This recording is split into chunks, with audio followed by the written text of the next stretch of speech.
magkukwento sa inyong harapan. Ang pamagat ng aking kwento ay ang kwento ng magkaibigang daga. Ang tauhan ay ang magkaibigang daga na sina Peko at Toka, kuneho na si Hopper. Ang kwento ay naganap sa malayong kagubatan. Noong araw, sa isang malayong kagubatan, may dalawang daga na nangangalang Peko at Toka. Sila'y pinakamagkaibigan at palaging magkasama sa lahat ng kanilang ginagawa. Ang dalawang daga ay hindi lamang magkasama sa paghahanap ng pagkain, kundi pati na rin sa pagtulong sa kanilang kapwa. Isang umaga, habang naglalakad sa kagubatan, napansin nila ang kanilang kaibigang kuneho, si Hopper, ay malungkot. Tinanong nila si Hopper kung ano ang nangyari. Wala na akong nakain dito sa kagubatan.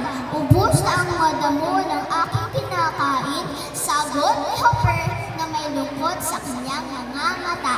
Nakaramdam ng awis si Peko at Toka sa kanilang kaibigang kuneho.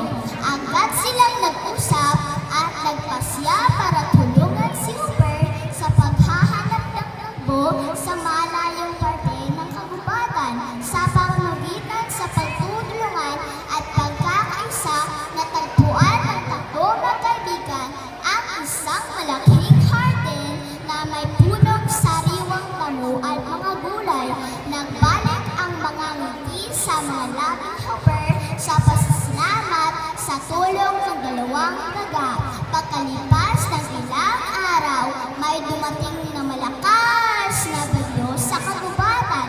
Sa lakas ng hangin at ulan, nasira ang tirahan ng tatlong magkaibigan.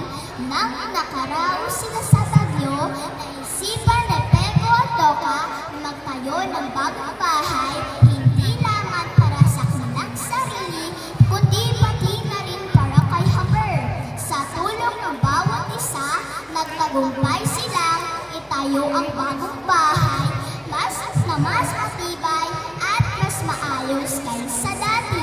Sa kanilang bagong tahanan, laging magkakasama at magtutulungan ang tatlong magkaibigan sa lahat ng kanilang gawain. Pagkatapos ng panahon, natutunan ng tatlong magkaibigan na ang tunay na magkaibigan ay nangangailangan ng pagkakaisa, pagtitiwala at pagmamalasakit sa isa't isa. Ang kanilang magandang halimbawa ng magkaibigan